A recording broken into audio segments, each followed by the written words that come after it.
Hi, everyone. Hello. Benjamin and I have mostly just been complaining about how bad we look and procrastinating going on. It's like, I don't know if this is lighting.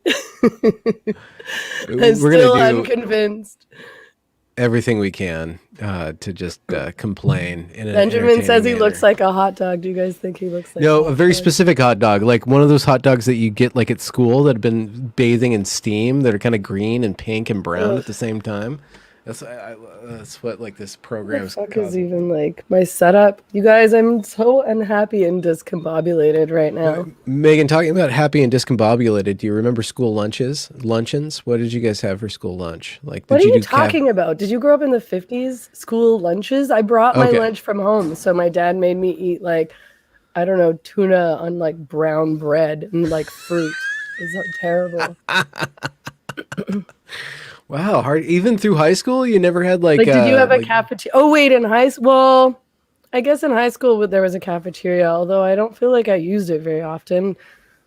I grew up, I mean, when I went to high school, it was in Kitsilano. So there was like restaurants and stores and stuff around. So we would like go to the store or go to like the bagel place or something like that. you could go I off grew up in a campus. bougie neighborhood, okay? Of course you did. You carry that with you wherever you go. I don't know about any of this. I had to blow dry my hair today, so that was also I confusing. do. I totally miss the curls. That wonderful cascade. Those coruscating rivulets are gone now. Now it's just like straight. Are we white? Are we white powering? Is that what we're doing? Yeah, somebody in the chat told me to, so and I do whatever I'm told to do. Sure. What do you want me to do now? This is like a very non-lucrative OnlyFans all of a sudden. I know. I everyone wants to know if I'm back in Vancouver. I mean, what do you guys think? Cool. Does this look like my Mexico apartment or does this look familiar to you in another way? How long are you back for? Just to A maintain your month. Canadian residency or whatever? Well, I had to come back to run a bunch of errands and do a bunch of stuff here, and to like see my mom and things like that, who's back here for a little bit, and she'll have to go back to the States in August. So I figured like I may as well come now. I have to do things like replace my driver's license and deal with banking stuff and collect all my face products that I've been missing in Mexico. Hmm. Yes, I Mm-hmm. did have I got a cold on Thursday and then I don't think I took very good care of my voice since then. So now Oh I yeah. sound like a completely different person. Sorry, you You got guys. the Corella Deville thing, but she's a good guy now, so It's you're not even like a sexy. Usually when I've had a it's cold not and too my bad. voice gets messed up, at least sounds sexy, but now I think I just sound kind of shitty. It's a little nasally, but so in Mexico, when you're looking for face products, do you just go down and you grab some aloe and just kind of squeeze it onto you? Is that Yeah, I'm living off the land. yeah? Oh, really? All No, there's natural? just you No? just don't have access to the like Mexico Sephora kind of sucks. Like you can't get as much stuff on Amazon Mexico. I hardly brought anything with me, right? Like I just kind of left and I didn't know that I was You gonna were totally fed stay. up. You So were totally fed up. Get the f out of Dodge. yes, I'm And quarantined. how long were you there? When did you go down there, and how long did you stay? January. Okay, So I've been there for like 5 months and then that's all good. yeah, it was horrible getting here. It was incredibly stressful. It was awful. They want you to take like 800 tests. So it's like I had to take a COVID test. And it's all bullshit, right? Like it's like I don't have fucking COVID. Leave me alone. I uh I had to take a test in Mexico before I got on the plane to fly to the US. I can't there's no direct flights into Vancouver, so I have to go through the US. Um Okay. These aren't cognitive tests. These are just basic viral tests. Then they don't like I say, is mean this an I elephant or cat? Elephant, cat, camera, they're not person. like psychological tests, no. But I'm doing Okay. very well. I'm very mentally healthy. Thank you Yeah. for your Has concern. have your politics dramatically or at all changed? Are you Have you gonna let me gone? finish a thought? Like No, I'm not because I'm trying to you ask reserve your these questions voice. and I try to like answer them and you change the subject entirely. Well, no, because your voice has it's got a limited bandwidth right now. So I'm trying to draw you out until we get into the really good stuff, such as patriarchy and feminism, which is just We'll get it. There's lots of time for that. We have all night, the Benjamin. black I don't holes have from anywhere which to we go. cannot crawl. Okay, I'll give you all the facts. You're in So charge. I had to take a test. Yes, I am in charge. Thank you. I had to take a test. Righto. I can't deal with my voice being so quiet. That's what I was trying to interrupt you from. I'm And then you usually keep on so much drinking water. louder than this. Well, because I don't want to start coughing. If I do start coughing, everyone, I'm just gonna turn off the cam, and then you guys You don't have a lozenge? to listen to. That would sound disgusting. Then there would be like sucking sounds in the mic. Like that. It would be gross. See, Who that says was that? Wait, gross. is this? Are we getting into the real topic now? Is that? Stop trying to be witty and entertain people and let me just finish my sentence. Okay. So I had to take a test in Mexico, and then you're supposed to take a test again when you get to the US, I guess, like before you cross the border into Canada, which I knew, but when I got to the States, the like express testing was closed. Like it's only from like 8 to 5. So there's no possible way I can take a test in the US. Everything's closed unless I guess they want you to go to the States and then like stay there and then take a test before crossing the border. And I was just like, fuck this, like fuck off. Like I already took a test. I don't have COVID. They make you take 2 more tests once you get into Canada also. Like, it's like they make you go when you cross the border into China. Oh, I mean, Canada. This is such a racket. It's like 9/11 2.0. It's like I think it's all money too. Like I think so many people are profiting from all these like tests and all this like processing and blah blah blah blah blah. But Processing. So I didn't fly directly into Canada because I wanted to avoid them trying to make me go into hotel quarantine, which they're still trying to do. If you come into Canada from somewhere else, they pretend like you have to go into hotel quarantining for 3 days so you don't pass on like malaria or whatever. Not malaria, COVID. Yeah. So you don't pass on a cold that you don't have. I don't know. Maybe now this video is going to get like taken down or something. As long as we don't mention ivermectin. Okay, I won't. Am I really not allowed to mention that? I don't know. Brett Weinstein thinks you're not allowed. I bought a bunch in Mexico. You can buy it at the pharmacy. Fuck. You should turn into a drug dealer. The same drugs. Yeah. You should totally say that on my YouTube channel. That helps. Thanks. Oh, shoot. We just got demonetized twice over. Somebody send us some money. Yeah. Demonetized. I'll send you some ivermectin. Oh, did you have any like epiphanies down there? Wait. Okay, let me just finish this story. Okay, we're still on the same story? Or I don't know, maybe people are bored and leaving at this point. I'm not bored. I just trying to keep up with my own mind here. As long as you don't leave, we're okay. Okay, so you can't fly into Vancouver because they try to make you do this hotel quarantine, and you can refuse. I mean, nobody's doing this shit, or a few people are, but they give you like $5,000 in fines, which also nobody's paying, but you still have to kind of go, like it's a pain in the ass, and then you're like on their radar because they've decided you're a criminal and you're breaking the Quarantine Act and all this creepy stuff, right? So I didn't want to fly into Vancouver because I was just trying to avoid encountering fines. There's no way I would do this hotel quarantine thing. Of course, it's totally Orwellian. So I was like, I'll fly into Bellingham. So I flew to Seattle, then Bellingham, and I'll just walk across the border. But then I couldn't get this test that I needed to get. So I get to the border and they're like, well, we can't not let you cross because you're a Canadian citizen. And I was like, yes, correct. You can't not let me cross. I am a Canadian citizen. And they're like, but if you do cross, we might, well, not us, but public health, we might give you $3,400 in fines because you didn't get your test. So I was like, I did get a test. I got a test yesterday. I have the results. It's just in Mexico. You need a test in the US. I was like, I can't get a test in the US. You've made it impossible for me to get a test in the US.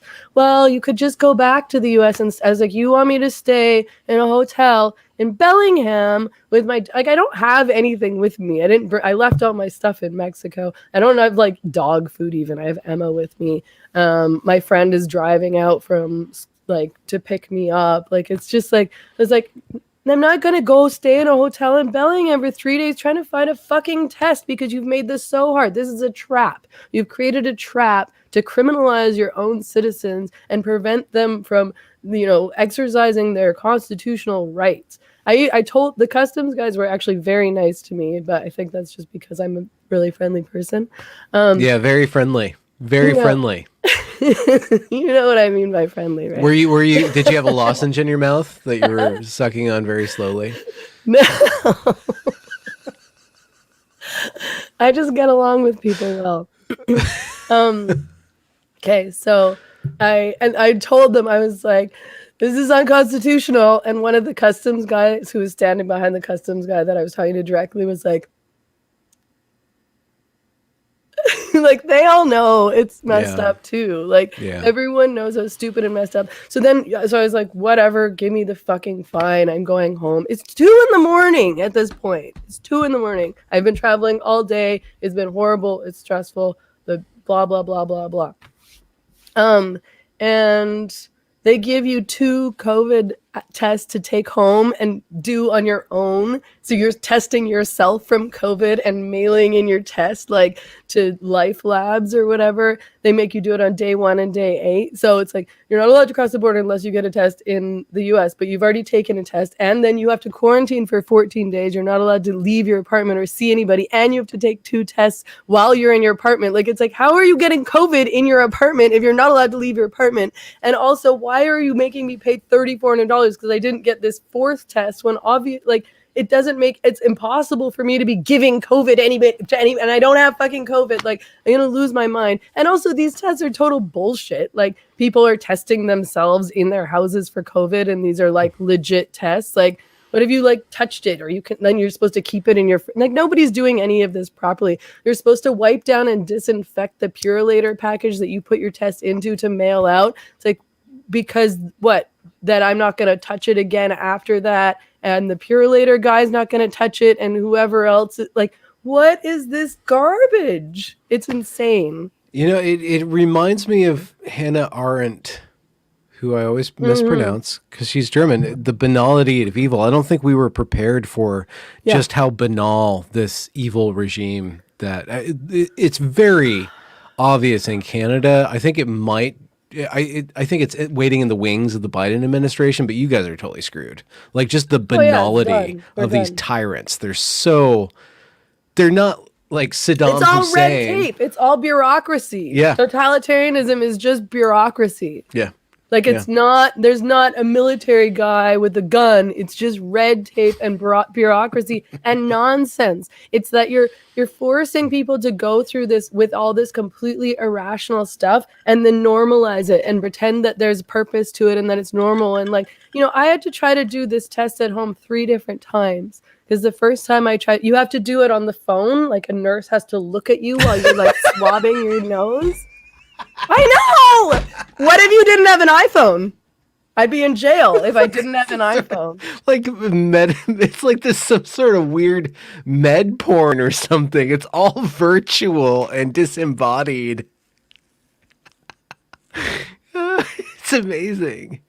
So you have to download an app. Yeah. And then now they can track log in. Yeah.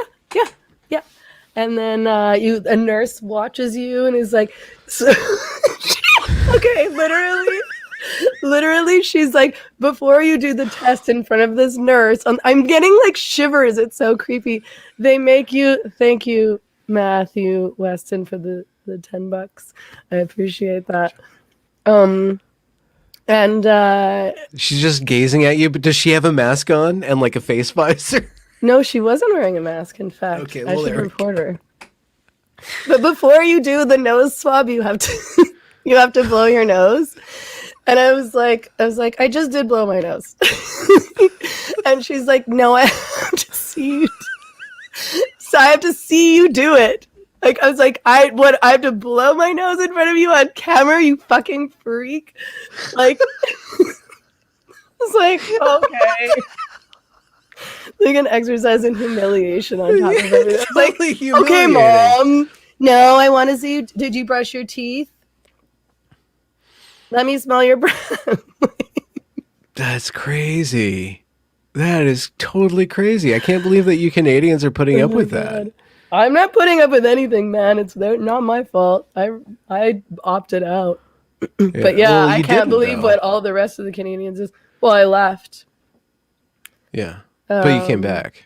How long are you I back have for? to. I have just a Yeah. month. I'm going back to Mexico in July. Thank God. I immediately had anxiety when I got here. Okay. I was like, what? They're gonna try to like keep me here. Like, Hmm. it's awful here. It's super weird. And yeah, and everyone's just sort of pretending like it's normal because everybody else has been here participating, and they're sort of in a bubble. Like, the fact that Canada, like, they won't let people travel is actually a really good tactic because people can't leave and see that nobody else is living like this. That it's not just them.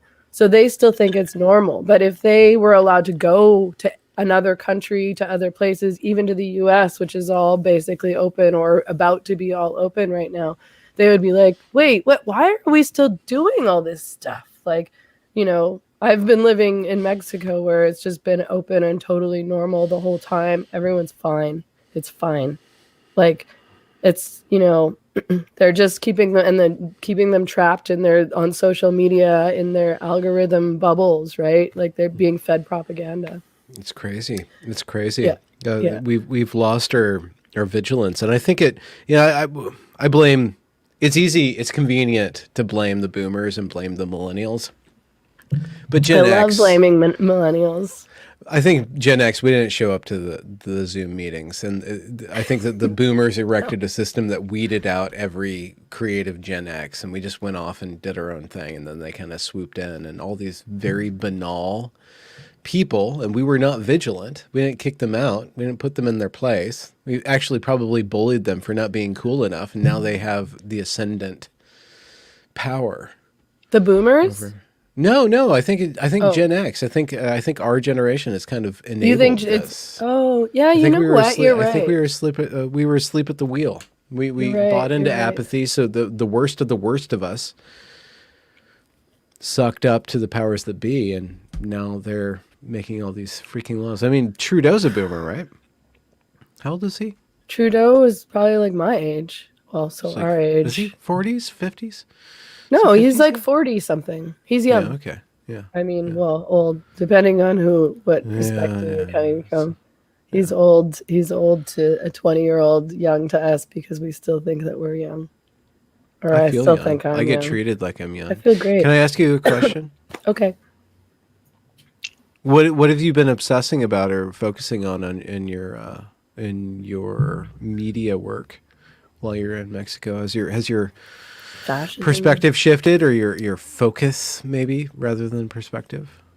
I mean, mostly I've just been covering free speech stuff and like constitutional rights kind of stuff. Like I've been pretty like heavily focused on what's happening with all the COVID restrictions and everything because Okay. I think it's totally creepy and messed up. But yeah, a lot of free speech stuff. I mean, I think, are you trying to lead into my red pilling? Oh, you've been red pilled again? You've been red pilled so many times. Like you're probably just doing it to keep that rosy complexion at this point. You're like, I need another red pill. Oh no, Gets me that's all booze. That's flushed. booze. That's just No, I partying understand. 5 nights a week. Yeah, I'm just curious. I'm just curious, like how your intellectual adventure is going. Well, okay. I mean, I mean, always my goal I don't really usually make New Year's resolutions, but when I do make New Year's resolutions, it's really mostly only like read more books. When I was in Vancouver, I wasn't reading any books. I mean, I would read for work, like I would prep for interviews, but I wouldn't actually read a book because I would just, if I was at home, I'd be working on my laptop. And if I was out, I'd be out with people. So one of the good things about being in Mexico is that I've actually been able to read books because I'll just go out for dinner by myself or whatever, and I can read paper books again, which I think is really good for the brain and the eyes and the sanity and all of those things. But I mean, yeah, I mean, I think I've just been trying to figure out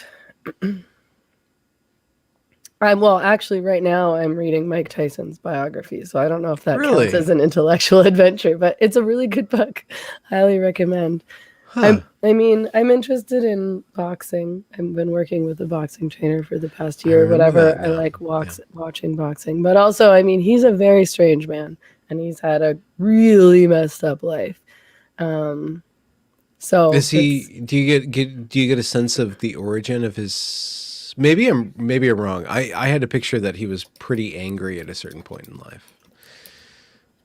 he Do came you get a from sense like of the extreme origin? poverty and Yeah. abuse, and he's been through really brutal stuff. Yeah. So, yeah, I mean, I suspect there are lots of things that he's angry about, but I think I mean, it's almost like he's an adult child, you know, like and it's not that he's necessarily not intelligent.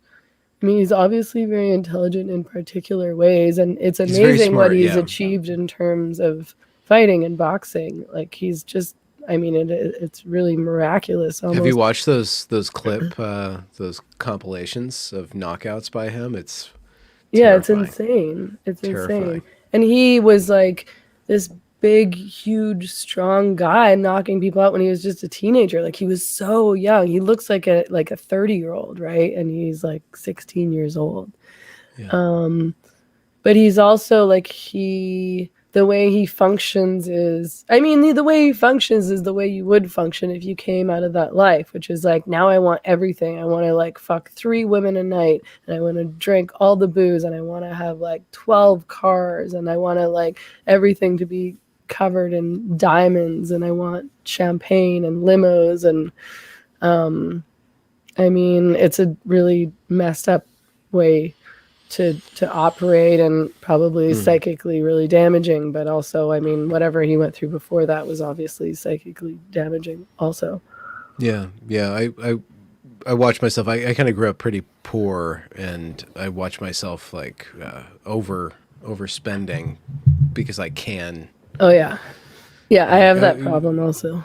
yeah. Like It's like a working class thing where you're like, I have money, I should get rid of this as quickly as possible, Yeah. and you're just Yeah. so Yeah. used to not being able to have stuff and not being able to buy stuff that like the deprivation thing. So when you do have money, you're like, I can buy stuff. Like you have like a very sort of panicky, unhealthy relationship with money when you come from Yeah. You're like, oh, look poverty at that! I or can if get you a grew up paring working knife. I can get class. a really, really nice paring knife. Like that thing will that will slice through anything like it's butter. Like I have to Yeah, have that. yeah, And then you get it, and you're like, well, I have it now. Now yeah. you need to get like a magnetic knife holder that can like suspend the knife in the air. And you get that, and you're like, okay, well, I have that now. It's funny because I spent much of COVID when I was in Vancouver kind of trying to fix up my apartment. And like, I'm in my apartment all the time. I have nothing to spend money on because I'm not going out. I'm not partying. I'm not going out for dinner. Da, da, da, da. I don't need to buy clothes because I'm not going anywhere. So I started like investing in my apartment. And then as soon as I kind of like got it all fixed up and got like nice stuff, nice stuff. I mean, it's still a shitty apartment, but I'm doing my best with what I have here. I left and went to Mexico. And like, I guess one of the nice things about consumption in Mexico is that like you don't really, I just don't have access to anything nice, and there's no point in buying nice things because it'll kind of just get wrecked. Like I can't wear nice clothes there because it's dusty and dirty, and you're just sweat all the time. Like I'm just dripping with sweat constantly. So anything that I wear is gonna get gross immediately. That So there's hair, though, no like I just wear gross you dirty can't buy your sneakers every hair. day. It's just naturally produced. Well, yeah, like I mean, yeah, I had to straighten my hair because my hair doesn't. I can't have curly hair in Vancouver because Well, it just goes. there's no heat and humidity. No, it just doesn't. It doesn't. It's not the right weather system. Okay, interesting. And in Mexico, it can't stay straight because it's so hot and humid that it just like goes curly and crazy. So that's just what happens to my hair in Mexico. And here, I can't really replicate it. So I had to blow dry it back to straight. Super straight. Can I ask you another question? Okay. So you you said something about like going to high school in a bougie area, but then you also said that you were working class. Did you always have that like a class sense of like I'm below, but I'm representing, or I'm enmeshed in something not higher like in morally sense, but like there's this class consciousness. Did that inform you and kind of like and was was the information that you got that from that like an insecurity or like a needing to overvalue I don't know, showing yourself in a certain way, or like how did that inform you developmentally? Yeah, I mean, I was always aware of my class and had a chip on my shoulder about it. And mm, I mean, my class was always like politicized because my dad was political. So Oh, my dad like was, socialist, like union guy yeah, kind of thing. yeah. So Right. we were always like very, like, I was proud to be working class, but then at the same time, I mean, there's some stuff you feel embarrassed about. Like, I never had people over to my house because I felt embarrassed because it made us look like poor or whatever. And I was embarrassed of our shitty old vehicle. And like, Yeah. there was stuff that we couldn't do that my friends could do and stuff like that. But I also was like, I was always like, fuck you, like, fuck the rich, like, I'm working class. Yeah. But I went to school in a bougie area because I was in French immersion. So in Vancouver, there's only a few French immersion schools. So you just apply to whichever Wait, could you school is speak sort to of, me like one of my French girls? no, one of your French girls. Oh, do you have I'm French girls, Benjamin? I'm Tell referencing us about Titanic, it. Oh, and I no, was I don't like, have any. bullshit. Who are you trying There's to impress? actually some academics reached out to me. They want me to give a talk about political wokeness or whatever, which is interesting. um, okay, sorry. Sorry, I was just looking at But my that was a phone. Titanic reference. That wasn't. I was. Oh, sorry, I didn't catch your Titanic But I reference. did want you to drop in some French if you were so immersed into it. No, no. I'm trying to learn Spanish. It's not going very well. Oh, is it not going very well? It's a No, Romance I can't speak language. Like that Spanish. should I be like love a second. Spanish. I feel sad because I want to speak Spanish. Like, I love the language. I love saying Spanish words. I love listening to other people Hmm. speak in Spanish, but I just can't pick it up. I mean, I've been trying. I've been like taking lessons and I don't know. I mean, it's hard to learn a new language. I guess I just sort of thought I would like It's a lot learn of work. Spanish by osmosis, but you don't learn Yeah. Spanish by osmosis. I Not can like, when you're a English intellectual too, so you're actually always constantly thinking in English because you're producing English language. So that makes it kind of more difficult. yeah, well, and a lot of people where I am in Mexico speak English, so it's Oh, pretty yeah. easy to get by. Like, there's lots of things that are frustrating too. I mean, obviously not everybody speaks English. There's a lot of people who also just only speak Spanish, and then it's hard to communicate with them, and then you feel like a jerk because you can't and you're in their Yeah. country. Um, but also there's so many people that speak English that you're not really forced to in the same way that maybe you would be if I was actually there and nobody spoke Yeah. English, I probably would have had to make a much more intense effort. But yeah, it's hard. It's tiring on the Well, brain. I was gonna ask how the people are like anthropologically, but it sounds like you're immersed in a bunch of expats. Then. Yeah, I mean everybody kind of hangs out together, but yeah, there's a lot of Mexicans there and there's a lot of gringos there. So, yeah, a lot of my friends are sort of American or Canadian. But I have Mexican friends also who speak some English, obviously, because otherwise it wouldn't get very far. But yeah, I'm eager to go back. As soon as I got here, I just felt super like anxious and like unhappy. And I mean, the good thing about it was that it sort of just reinforced my decision because I was like, am I crazy to be going back to Mexico in July? Like July, August, September is their summer there, right? And it gets crazy hot and humid and it's their rainy season. So it's like gets rainy and stormy and the power goes out. But like, I don't know, it's so much better still even than awful Vancouver right now and the way that people are behaving here. Like it's just are you getting the vaccine? Did you get the vaccine? Are you getting the vaccine? Are we going to talk about Like that? Are we going to talk about? Yeah, I is this got an it. interesting conversation to you? Like I mean, I don't know. You did get it? Yeah, I got it. The How second come? one knocked me out. You have to have two. So I did the first one, and Yeah. like I got a little itchy, sore shoulder, and then like the second one, I was down for a day and a half. I had to cancel a couple of interviews and stuff Like, like did you that. feel So like you had the flu or what? yeah, it was like the flu, but it didn't go into mucosal. It didn't have that mucosal like day of like hacking or a couple days of hacking. It was just like I couldn't move for a day, and then the next day I was like at 60% capacity. I'm like everything sucks. Like the world sucks. Like I think that if you don't need it, you shouldn't do it. Well, yeah, I just don't. It's not that I mean, I hate that I even have to preface this conversation by being like, it's not, I'm not anti vaccine. I've gotten lots of vaccines. I've honestly never really thought about it. It doesn't bother me to get vaccines. There's some But in shifty this shit going case, on about it. yeah, but in this case, I'm like, I don't need this. Like, I don't get flu shots. Like, why do I'm not scared of COVID. Like, it's not a big deal to me. I'm not gonna die of COVID. You know what I mean? Like, and these vaccines don't even sound like they really like work all that well. Like, it's like, why do you like you have to get a vaccine, but then like you might still spread it anyway, or you might get it and you might be asymptomatic. I'm like, what is the point of this then? Like, isn't the point of getting the vaccine so that like you don't spread it, or is it so that like I don't know. I don't know. It's I just it's don't uh, really I'm it's not hard I because don't I find it mean, super compelling. I'm not yeah. super sold on these Are they vaccines. ultimately just wanting us to jump through hoops? Because that's how it feels like. At the end of the day, it Yeah. feels like they just want us to jump through hoops.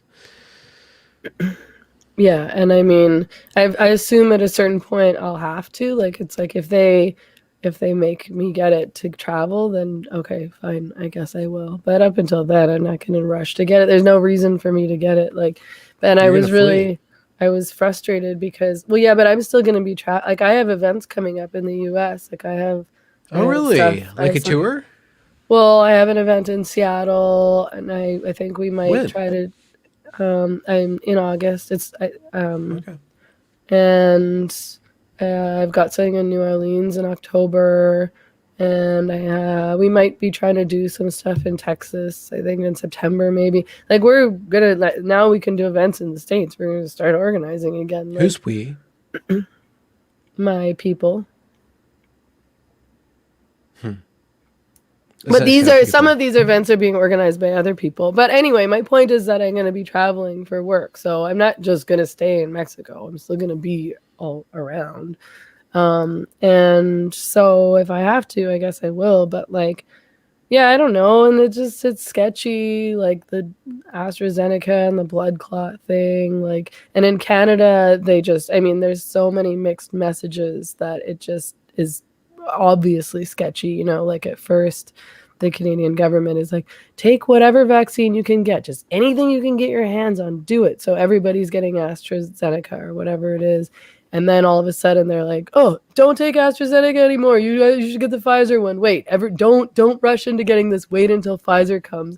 And I was just like, "Cool. This is definitely going to make people in Canada trust They're you and just feel such a really bunch of safe and dipshits. secure about taking the vaccine." They're like, "Ah, stop!" Like, why? What did you find out? Oh, nothing. I know Trump was a ass boil on the face of the world, but he was obviously an ass boil on the face of the world. All these douchebags who pretend not to be, and their whole media apparatus making them seem like they're not like ass boils. Or it's just I don't know. I kind of miss the guy, even though like it's more relaxing without him around. I mean,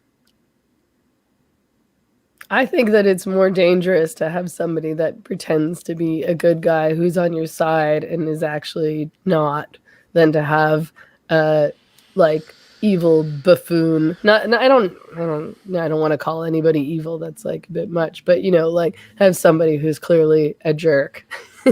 Yeah, he was clearly a jerk. I think everybody could agree with that. He Yeah. was clearly a jerk, and I don't know. I don't know. And It's just pretty so interesting. ridiculous. But it's like people like Justin Trudeau and people like Biden play this good guy role, and meanwhile are dicking around their own citizens like crazy, Yeah, like crazy, and taking away our rights and freedom of like speech or crazy. whatever. And Yeah. meanwhile being like, "Oh, I'm doing this. It's all for the good of the people. I'm doing this for you."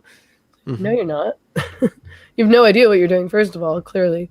But certainly you weren't looking out for our best interest, because none of this is in our best interest. Do you think that you're going to pivot like over the course of the next 5 years from feminism? I know you're running Feminist Current, but it seems like Well, that's awkward, isn't it?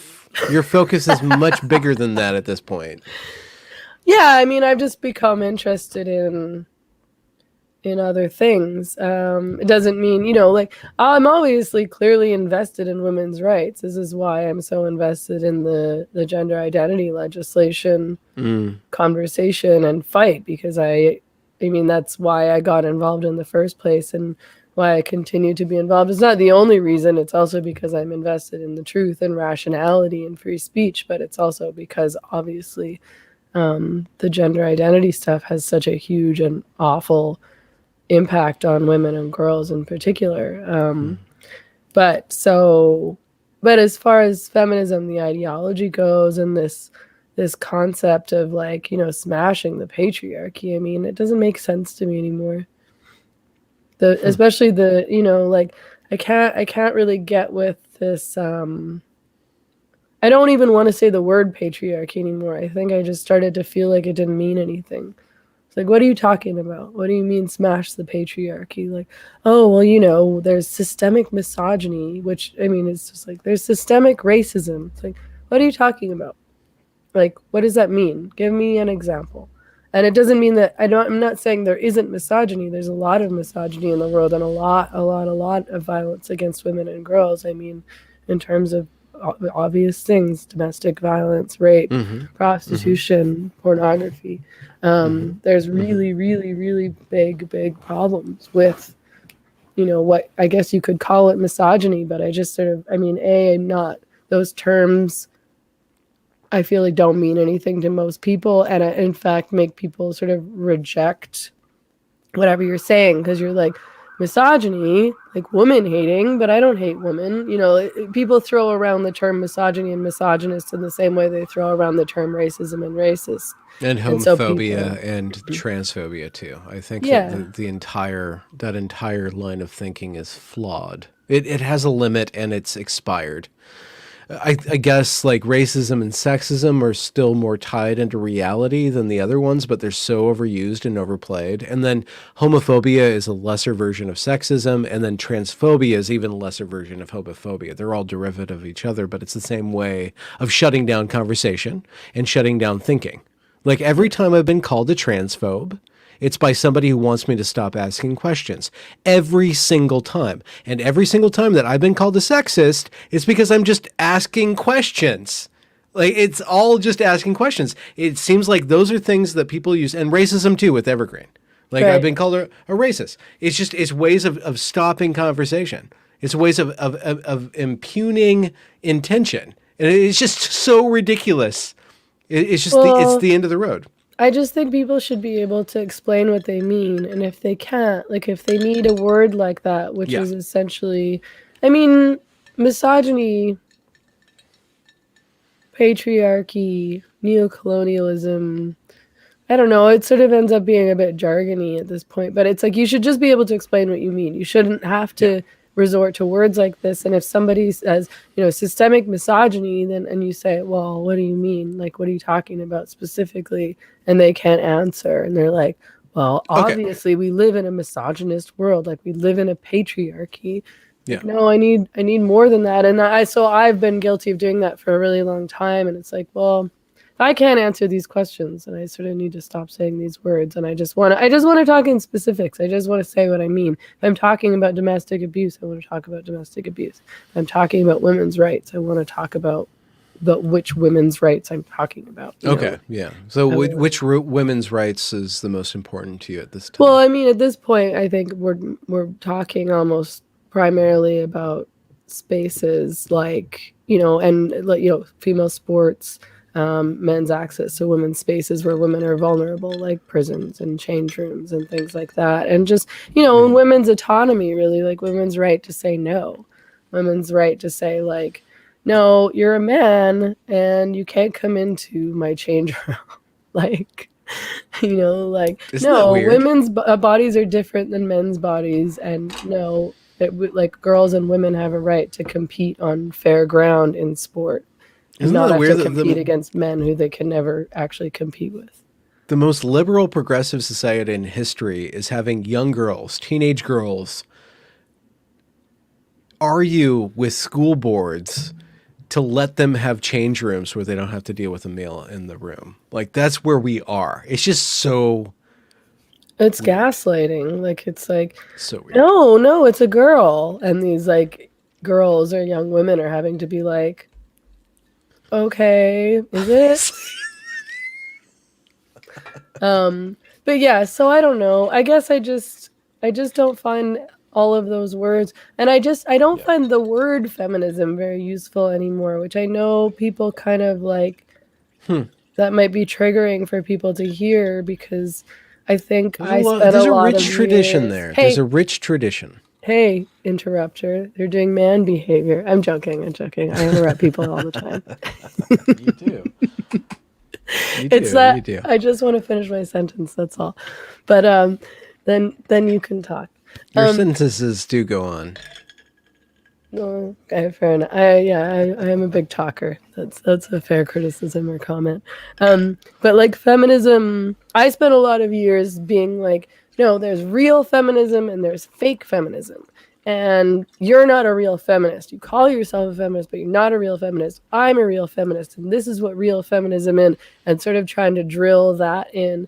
And at a certain point, I was like, this is stupid. Like, I don't have control over this. If somebody wants to call themselves a feminist, they're going to call themselves a feminist. And to them, that means something totally different. It means we should legalize prostitution and that pornography can be fun and empowering for women. And maybe it means trans women are women. And maybe it means like I'm an empowered woman because I have an OnlyFans account, or like I have a sugar daddy and I'm getting mine. And that's Or I'm a just lesbian and I've given up men. Ladies going their own way style, which is a form of feminism that's not as popular, but it was like popular. separatism.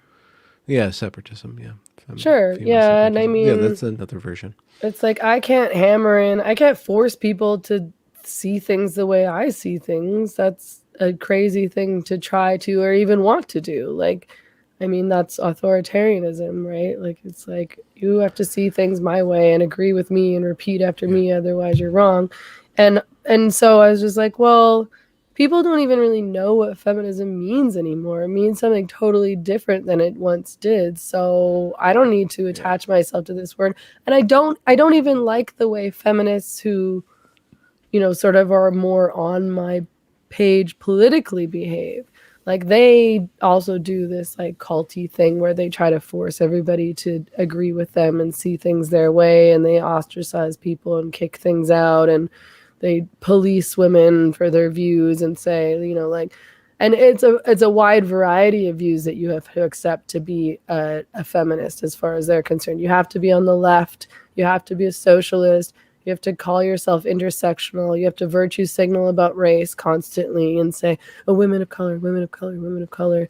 You have to, you can't engage with people that they don't like. You can't engage with men who aren't feminist. You can't share a platform with capitalists. Like everybody that they disagree with is alt-right. Everyone they disagree with is a misogynist. All this shit. Like, oh, well, he's anti-feminist because he, didn't immediately buy into this particular narrative or didn't immediately accept that this woman who accused so-and-so of rape was telling the truth and wanted to ask for evidence, or you know, all that kind of stuff. And it's like, it's all thought stopping stuff, right? Like, Yeah. it's like, well, I want to have these conversations and I want to ask questions and I don't want to accept doctrine. I'm invested in the truth. I'm not invested in feminism. I'm invested in what's right, doing what's right and what's ethical, and protecting freedoms and protecting people's rights and telling the truth. And if the truth doesn't fit this narrative, I want to be able to tell the truth anyway. It seems like feminism, just as a name, just linguistically, it was halfway to. It was doomed to expire because there's no way that one political movement could represent all females. No possible way. No. At the same time, I'm thinking about that. I'm thinking about like, did they just name it wrong, and then now we're watching the fallout from that. There's part of that, but then I'm trying to. I've never really understood what humanism means. I've never understood that. No, me I've neither. never understood that. No, me But it neither. sounds a little bit more cozy. But it's very, if you actually think about it, it's very utilitarian. It's like we're going to be like humans. Like, what does that mean? Well, we're going to be I support humane. humans. Humanity for Go, the humans, win. go. Oh, but we're I don't think destroying the that's what it environment. So like that's not human. Humanity needs to stop reproducing. So we saved the environment. So we're no longer humanist anymore. So it Okay. just seems like the word itself had the seed of its own expiration The word might inside be of it. the problem, but I think that it's maybe that it's Female attached to behavior. ideology. The problem is female behavior. What's female behavior? Tell me. I'd love to Well, know. I've been speaking with a woman, Paula Wright. She's on Twitter. She's been for a couple decades now trying to develop a Darwinian-based gender studies where it looks at men and women not as oppressors of each other, but of trying to deal with the ultimate oppression, which is mortality, which is just the Darwinian. Mortality, it isn't oppression. That's just being an animal. What a stupid thing to say. Sorry, that was really hard. That's fine. But That was what you really think, Megan. exactly. If you're gonna say like patriarchy is oppressing me, why don't you just say life is oppressing you, and then Okay. ergo you're just being stupid. Darwinian gender studies, insofar as I understand it, is trying to broaden the lens of how men and women have sculpted each other through reproduction, and that all the different things that make us men and women are actually influenced by time and death and reproduction. And so the sexual dimorphism comes down to basically a distribution along the specialization of giving birth to children and then being worthy of giving seed to those children, and all the selection pressures in there. Let's sort of back up a little bit. I think this is related, but I would like to know what is going on with you and the Rad Femmes. Did I they get come the into the sense that chat? they don't. No, I think they won't. I suspect they probably won't come to this live stream because they hate you. But why do they? Yeah. Why are the Rad Femmes mad at you? What did you do to them? What did I do to the Red Femmes? I I think you listened to said. I them. think you said stuff. I don't know because I'm not really like I don't follow these. I mean, I'm not on Twitter, right? So I don't really Vicissitudes, yeah. see what the conflicts are, and I think, Yeah. and I'm no offense, but I don't watch all your videos, so I don't know. Who But has time to do that? I think you talk about femininity in a way that pisses them off, and then there was something recently that you and Kara Dansky talked about where you said that you thought that women should like reframe how they view male attention or something like that. I mean, so I think there's probably more than one thing. But do you know what it is? I assume you're I, being misinterpreted, and maybe you're being misinterpreted because you're communicating your points badly, or maybe you're being intentionally misinterpreted, or maybe it's I both. there's always a very huge likelihood that I am mispronouncing my opinions, that I'm communicating poorly. There's also a sizable possibility that people are misreading me Yeah, as an interviewer.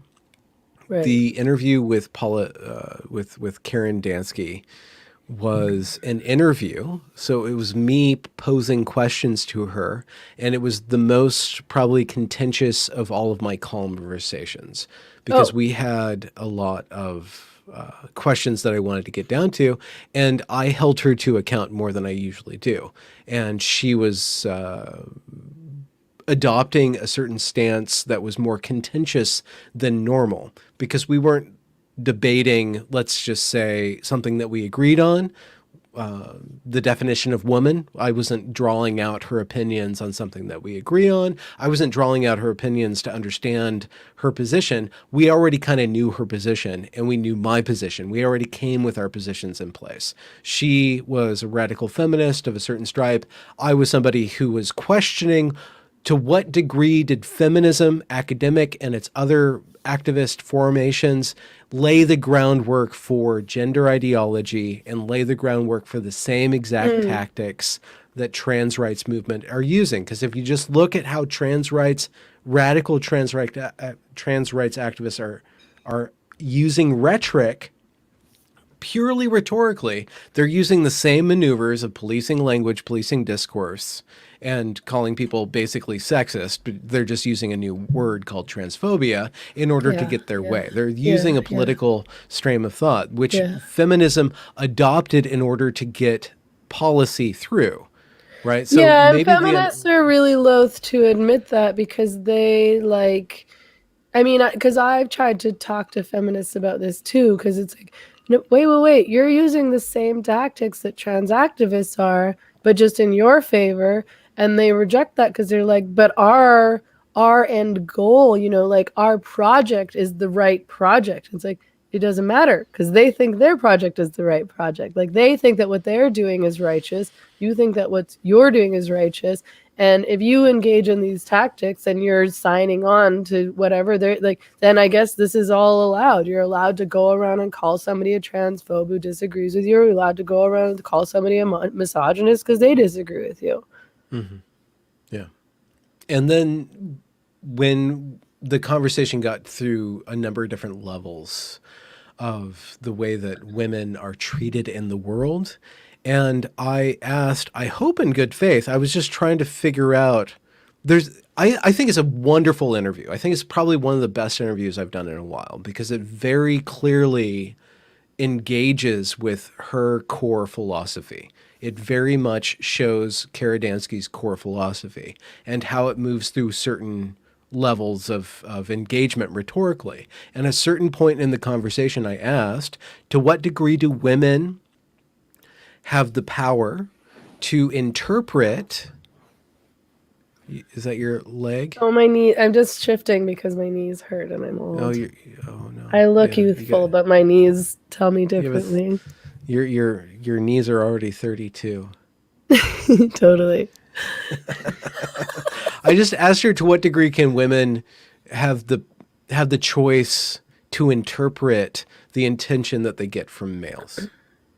So that's the question. So explain what you mean by that. Like interpret the intention they like. Okay, so I mean, I don't know where to start this because I have a bunch of opinions about street harassment.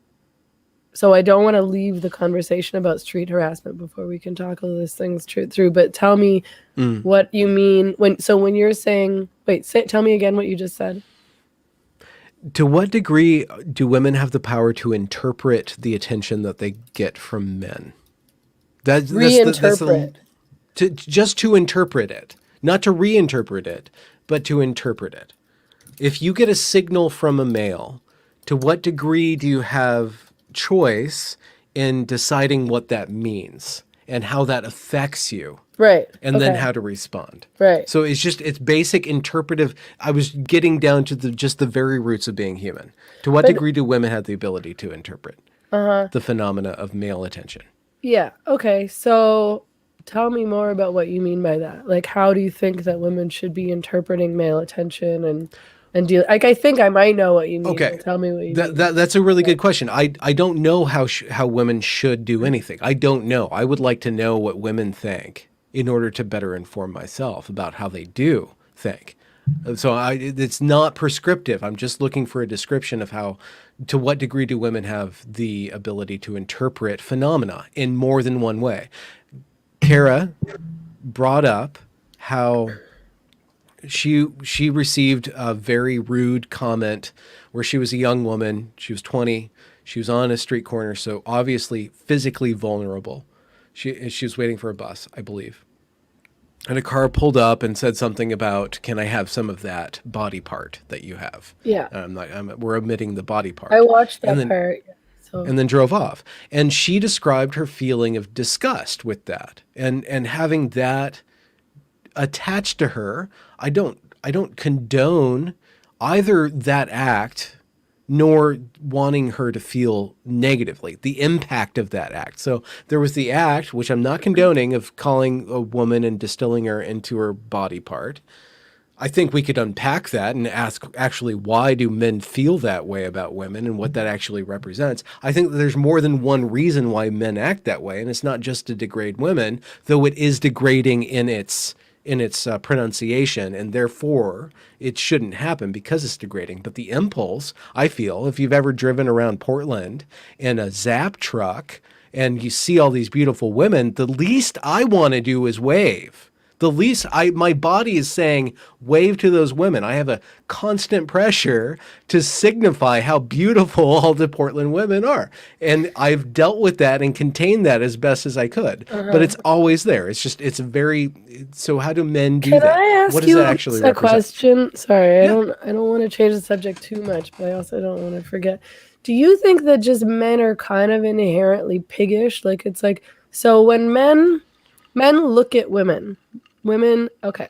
And I can, like, where I'm living in Mexico, this little town that I live in is full of beautiful women. It's endless. And most people don't wear very many clothes. It's hot. It's Mexico. It's a surf town. People are in their bathing suits. There's also tons and tons of attractive men. There's lots of good looking people in general.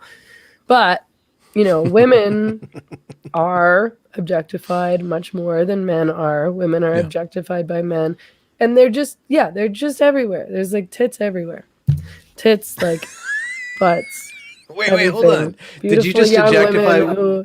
Wait, are we objectifying women or are we just objectifying tits? I mean, I'm sort of looking through a male lens because I see how men look at them. And it's like, to me, like it's I guess part of why I'm thinking about this is because like if I'm with a man and he's looking at another woman, like I have to contain getting pissed off and being like, can you not look at this woman walking down the street? But then I'm sort of like, I don't know, does he even know that he's doing it? Like, is this just sort of a natural thing that men do, or is he being offensive and objectifying and disrespectful and rude, not to that other woman so much as to me, but maybe to that other woman? Like, I don't feel that I'm in competition with any of these women. I don't care. Yeah. Like it's like the men that I'm not lacking. But you have that impulse. You have the impulse to say stop. You have the impulse to restrain him. Well, I mean, I don't know that I have an impulse to restrain him. I just feel it's disrespectful. I'm just like, can you just not look at every woman who walks down the street? To what degree do you derive pleasure from being looked at beautifully when you're walking down the street in Mexico? I don't care. It doesn't make any difference to me. It doesn't like. Has it ever made any impact? Have you ever delighted in that power? I mean, I like male attention. I like flirting with men. I like when men are attracted to me, but that to me is more about me than it is about my face or my body. I mean, sure, I guess you could say I like it or that I've liked it, but I like myself. I feel sometimes like I end up sounding cocky when I talk about how much I like myself. Well, better like, cocky than the Hennish. Reasons that I like myself and that I'm a confident person are because yes, I think I'm relatively attractive, but it's about me. Like it's about my personality and who I am and like how I engage with people. So I mean, this is part of the reason why I think dating apps are so stupid and weird, because so many women will say like, oh, you should go on, like you'll get so much attention, it'll make you feel good. And I'm like, I don't need that kind of attention or validation. Like what's going to make me feel good is not somebody liking my photo. It's going to be somebody liking me in real. I could give a shit if like a stranger likes my photo. I don't know him. He doesn't know me. I don't care what he thinks. Like, I don't like, sure, any man could. So a man wants to fuck me. Wow. Like, yeah, there's men fuck almost anybody. Like men. Do you derive any pleasure from turning heads when you're walking down the street? Sure, yeah, probably. I just mean that Okay. that's definitely not my only or primary source of validation or ego. I just Yeah, don't, it doesn't make that not much I'm difference to me. Like, okay, yeah, but obviously I want to look attractive, but I don't okay, need men to be there's like, some pleasure. wow, all the Okay. time or anything like that. Was there a point in your development when you Maybe understood when your I was power to younger, I liked that more. Like when I was like 20 or 19, I was like, yeah, I'm like hot shit. I'm like the okay. hottest girl in this bar and I can get any of these men. I'm not wearing very many clothes. Like, but then I was very insecure then. So, And you realized your capacity to turn up or turn down that male attention by the way that you presented yourself. yeah, Did yeah, you have you yeah. had power I used over to wear a lot of low cut shirts and I would go, I was a receptionist at the physio clinic at for all like where all the varsity athletes went to physio at UBC at the University of British Columbia. So I would be sitting at a desk down here with like my low cut shirt and all these you like grab basketball them? players come in and they're like sure, okay. Okay. And So now I don't. I'm not like I don't care. Like I don't wear low yeah. cut shirts. I don't need somebody looking at my tits all the time. Like it's like they're there. I don't care. Like, Yeah. Yeah. Anyway, I'm not sure. I remember you're asking if I derive. I like male attention. I don't like Okay. threatening male attention, and there's a really Yeah. big difference. Like there's a really big difference between making a woman feel unsafe or versus like looking or flirting or hitting on. It's not offensive to be hit on. I don't know why women pretend like it's offensive for somebody to hit on you or like look at you. I mean, there's different ways. It depends on how the man does it. Like a man can hit on you in a really creepy, disgusting, threatening way, or look at you in a creepy, threatening, disgusting way. Like I remember always being stressed Yeah. out on public transit because men will like stand too close to you and stare at you in a threatening way. Okay. Okay. Often those Okay. men were drunk and high, honestly. Yeah. Okay. And so even more unsafe because their boundaries were all out of whack and they're Yeah, mentally ill. and you can tell actually their attention to you, the way that they're attending to you tells you to what degree they can control their attention. So there's this basic male drive that needs to be controlled. It needs to be controlled. Yeah, totally. Men just can't do whatever they want to do. They can't just No, look at whatever they want to look at. They can't no, just act whenever they feel like acting because they'd no. be raping all the time. Oh, that was a really terrible thing that just came out of my mouth. I don't know if But they'd be raping they all the would be time, but like, they, okay, I shouldn't say raping, but they'd be like touching your butt or like making comments or like groping you or something. Like I yeah, remember one of my ex-boyfriends, like he's just horny all the time. And he would, he's like, if I let myself do whatever I wanted to do, I'd be like following women down the street, staring at their asses. But you can't do that. yeah, Because obviously women would feel threatened by that yeah. behavior. But he knew that, right? Yeah. And did you enjoy that part of him because it was restrained, or insofar it was restrained? Did you I enjoy mean, the yeah, I strength enjoyed a of his man being like sexual? turned Yeah, on by me all the time. Totally. yeah, yeah, Like, and wanting to have sex with me all the time. yeah, yeah. Eventually, it Yeah. kind of got annoying after a couple of years, but Oh, at first, I liked it. after It's a like, can you couple please leave me alone? Like, go take a cold shower. I'm busy. Well, I think to get back to your original question that launches off into this is that in that particular interview with Karadansky, I was exploring these questions. I'm looking at the limits of these questions. I was misconstrued in another video of condoning rape just because I'm asking to what degree can women interpret these different behaviors. I'm not asking whether or not. Right. You know what? I forgot that there was a response video to Yeah. that Yeah. commentary from Karen. You kidding, right? Who's actually, I've had her on my channel. She's a very entertaining woman, very, very sharp Right. insofar as she's very sharp.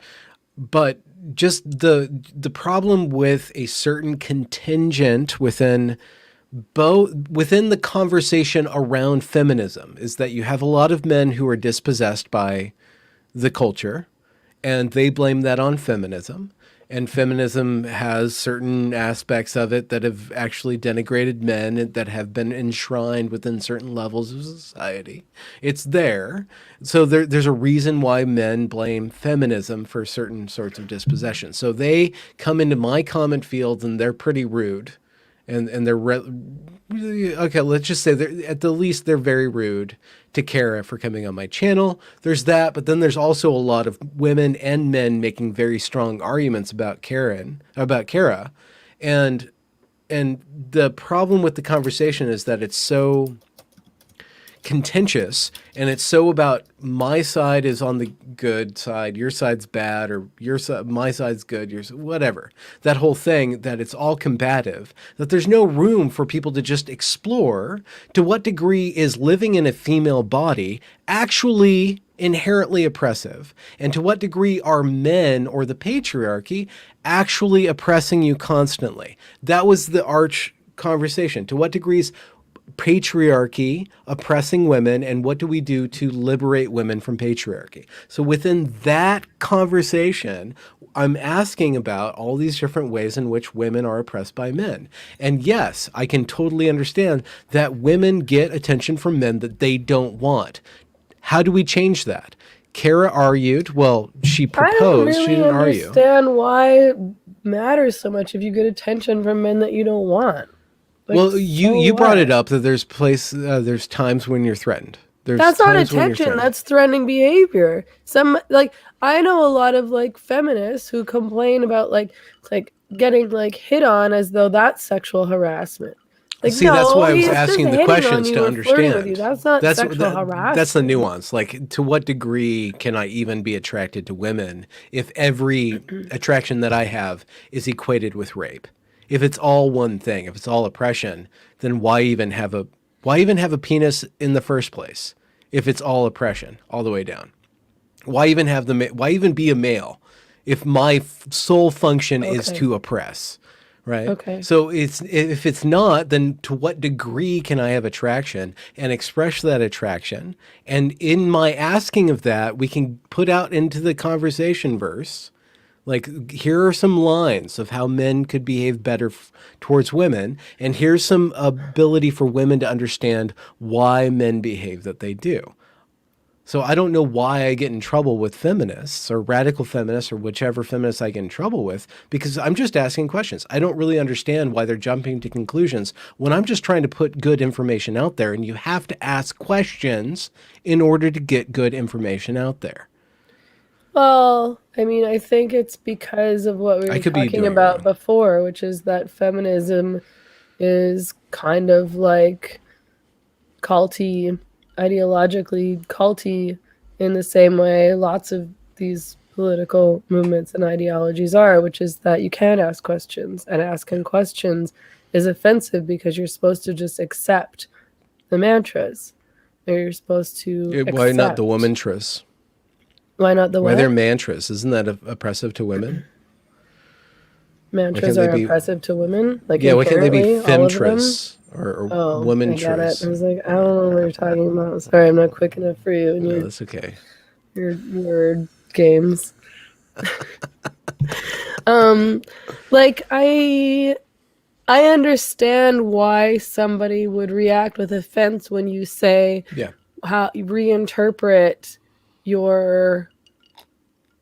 Oh my God, you're gonna have to tell me again. Why can't you Reinterpret why your can't you reframe your response. experience? Like, Reframe your you were experience. abused Yeah. by a man. Why not just reframe that? I'm not saying why not just reframe bad behavior. I'm not saying that. I It's was the reason they asking. get mad is because they interpret that as victim blaming, because you're like, well, why should I have to reframe my interpretation? He should just not do that, which is actually not a good response in my opinion, because I think, but it's like, but that's not the reality. The reality is he did behave like that. And you can't just say, well, don't behave like that, because he did. And some men are going to keep behaving like that. You can't force everybody to behave in the way that you want. I mean, this is the same thing trans activists do. They try to control how other people behave towards trans people. And You have to speak see me as a woman. You have to and refer to me think. as her. You have to agree that, like I'm non-binary. You have to, and you have to approach me as though I'm this thing that I want to be. And you can't do that to people. You can't control the world around you. You can't control how people behave to you. You can't control what they do to you. I mean, you can hold people accountable, and you can go to the police and you can charge people with crimes if they've committed a crime. You know, if somebody attacks you or punches you or grabs you or rapes you, you can do something about that. But you can't control how people look at you or how people talk to you or how people see you. So you do have to figure out some way to deal with it. And you can't just be offended by everything. And I'm saying this as a person who probably, like, when I was younger, was offended by a lot of things and really thought, well, you should change your men. I don't want men to look at me like, I don't want men to talk to me like that. I don't want men to behave like this. I don't want them to see women in this way. And it's like, okay, you know, men see women in this way, and they should change their behavior. If you know it, like, I don't like being around a man who's looking at every woman that walks by. It does feel disrespectful and kind of sleazy and immature. Like, that's kind of childish. Like, It you is know, if you're a immature. teenager, sure, you're gonna like look at every chick and get a hard on. But like, if you're a 40-year-old man, you should know how to manage that. Yeah, yeah. I saw a very, very beautiful woman this week. So beautiful. Congratulations. No, and I was watching myself respond just as how beautiful this woman was, and I didn't do anything on the outside. I'm trained to not act that way, but I was just in the light of everything we're discussing, in the light of being called a creep. I've always been a creep, according to some people. Which you know, receiving that criticism, I want to receive good criticism. I want to see if I'm behaving improperly. I do a lot of interviews with very vulnerable young women. Very vulnerable young women. The Detransition series is me asking very personal questions to women who've really thought long and hard about being a woman. I do not want to be a creep at all. I want to give the best possible, I don't think cleanest you're a picture. creep. I don't know why people say that you're a creep. I don't understand that. I don't understand that. So but just having that in my head and then seeing a very beautiful woman, like a woman that in a previous life I would have completely reshaped my reality around in order to give her the attention that she wanted. Like, it was a very profound feeling. I'm just saying that feeling's there. It's a very inspiring feeling. And just looking at that, like, well, what do you do with that? And to what degree does that last before you're tired of the woman's beauty? Right, And you want something more. So, well, that's, so I mean, that's you run the through thing the whole too, program. is that I feel like it's like, I mean, and women, a lot of women don't realize this. And I, for whatever reason, had the foresight when I was 18 or 19 to think, and this turned out not to be true, but to think that my beauty was fleeting. And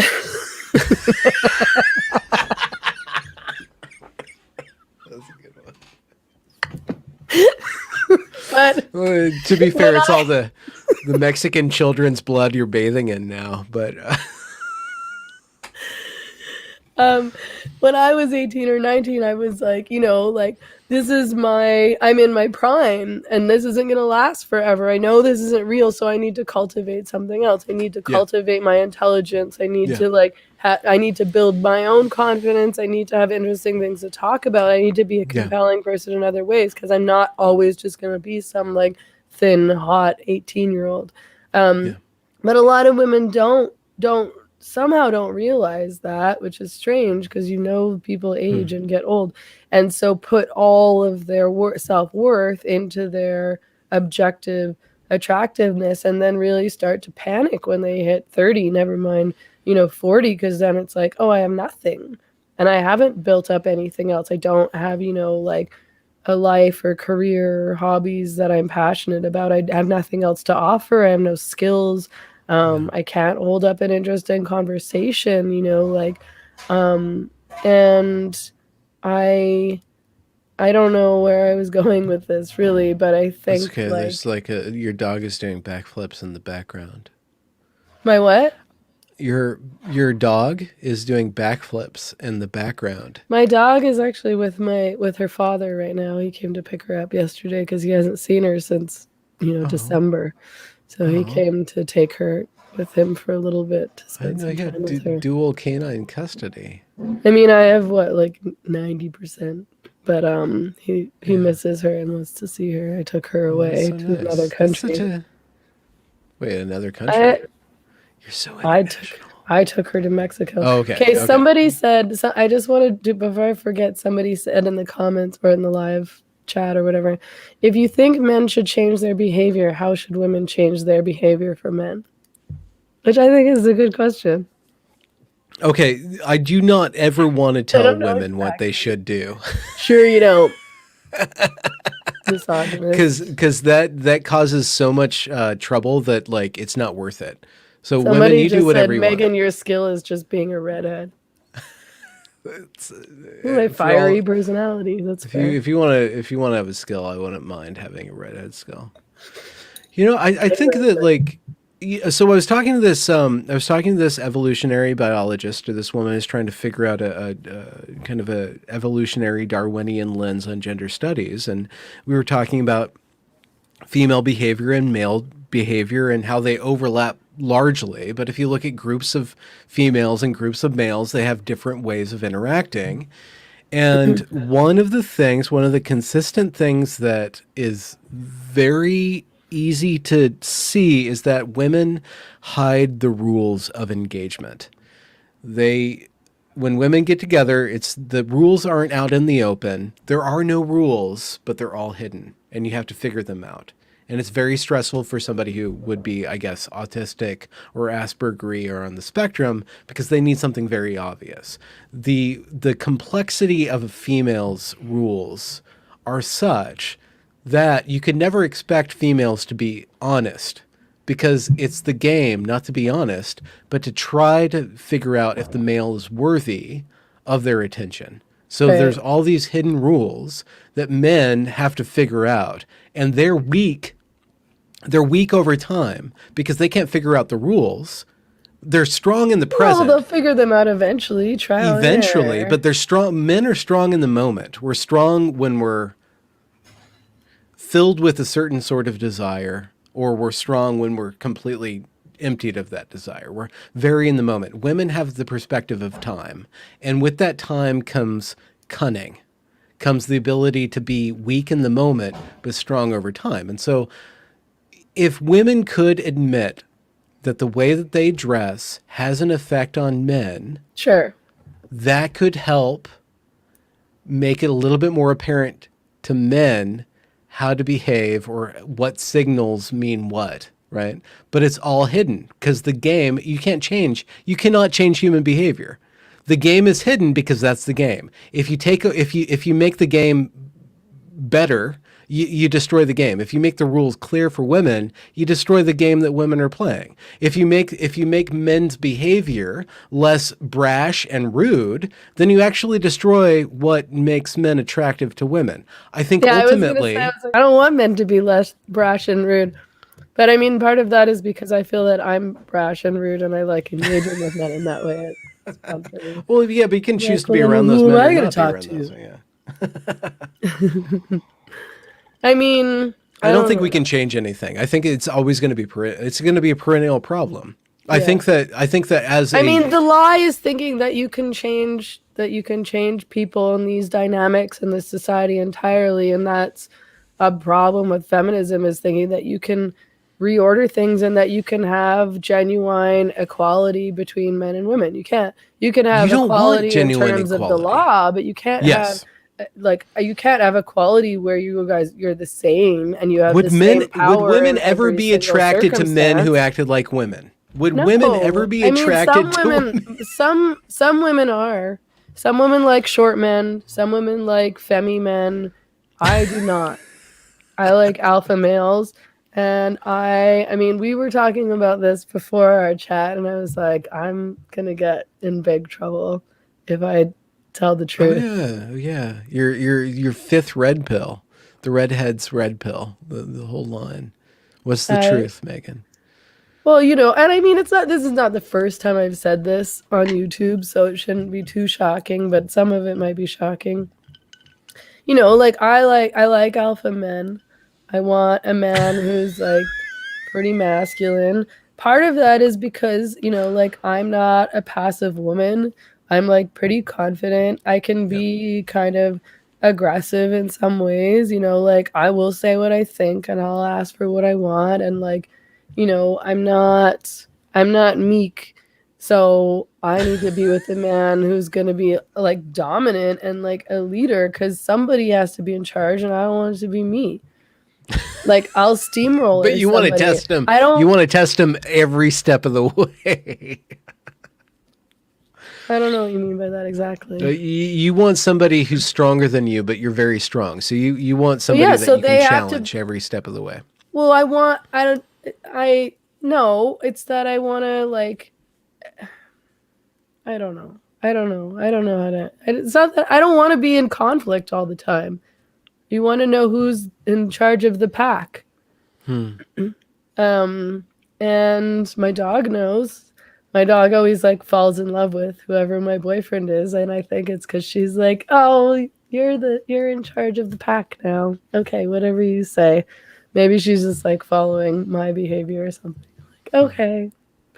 Um, but I mean, yeah, like I can't. It takes a real man to be with me, honestly. Like you have to not be threatened by me, and a lot of men are threatened by me in terms of like who I am in the world and what I do and how I behave and my confidence and stuff like that. So, but like I think, I want a man who's like physically strong and who's bigger than me, like who's taller than me, and somebody who could take on a predator or whatever. Um, but he also, he has to be very confident and have like a robust ego himself and also, be able to lead and to sort of take charge. I don't know. I'm sure that might be misinterpreted by some people watching it or The wonderful thing about this is that we can be misinterpreted and reinterpreted, and we can always call into question the ability of people to actually interpret us well, not correctly, but well. well, sometimes I mean often I miscommunicate too, like Yeah, I I do try too. to explain what I mean and I don't do it in an effective way. So when people misinterpret me, sometimes it's totally fair because I'm like, okay, fair. I didn't really explain that Yeah, thought yeah, completely or very articulately. yeah. Um, but I think, like I I've sort of reassessed my approach to relationships as I've sort of reassessed my approach to feminism, which is that, when I was younger, I thought that because I was a feminist, all my relationships had to be feminist and those men had to be feminist. And, they had to stop objectifying women and they had to ignore or repress their sort of urges or Hmm. how they viewed women and things Hmm. like that, and it was just like a constant fight, and I don't want to Because you're fight. I fighting just against want nature. to You're fighting against gravity. yeah, and you just I don't know, you want to like in a relationship you have to accept how that person is Yeah. or you leave the relationship.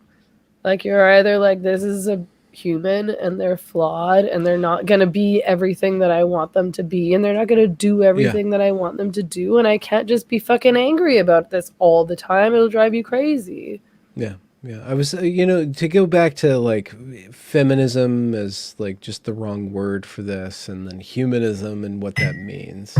I think that you asked me just recently, within the last half hour, about what I would change about women, or like what advice I have, or something like that. But I don't feel confident speaking to women. I do. I feel more confident speaking to humans, and being able to reflect to what degree you're willing to change for your partner as the yardstick for your expectations for them to change to you. Like if you want them to change for you, you have to be willing to change too. And Well, then you yeah, can kind exactly. of, But sorry, no, you shouldn't ask exactly. anyone to change. You Well, shouldn't be trying to change people. you in a long-term relationship, this is the fact. I'm going to say this. I dislike facts, but I'm going to say this.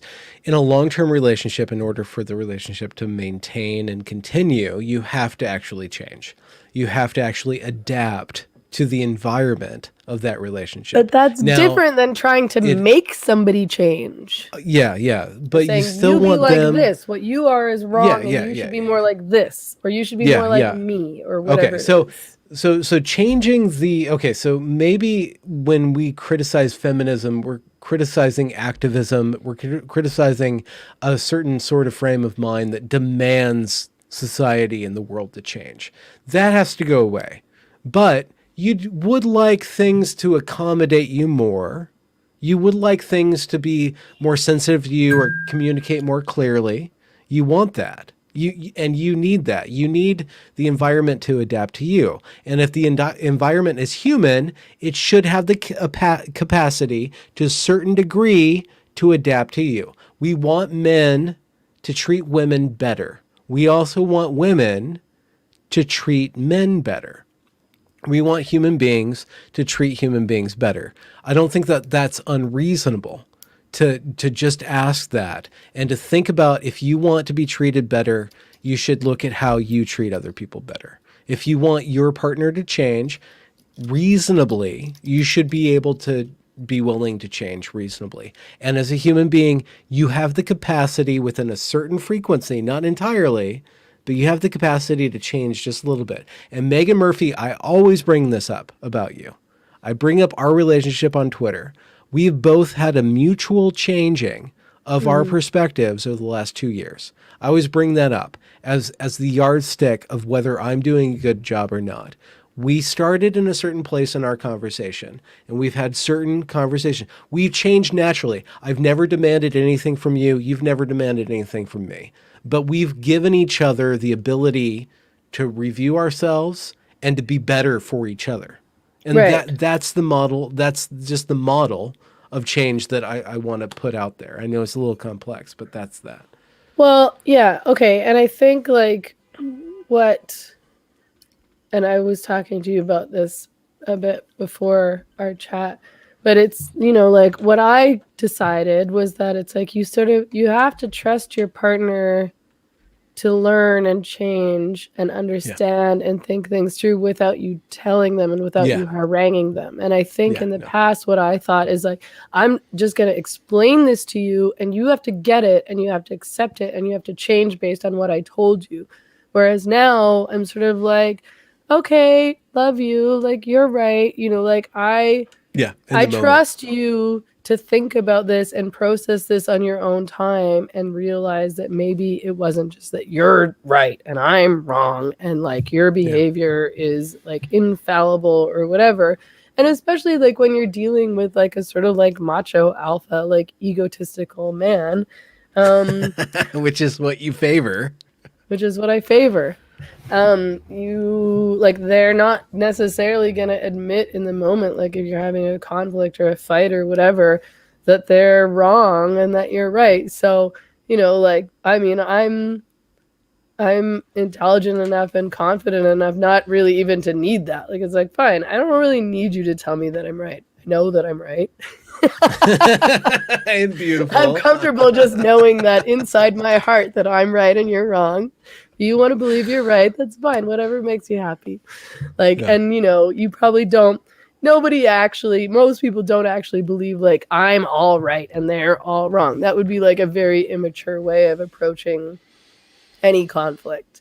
But people do have trouble admitting to things when pressed and when they're in those kinds of situations because their ego is at stake and they don't want to admit to vulnerability.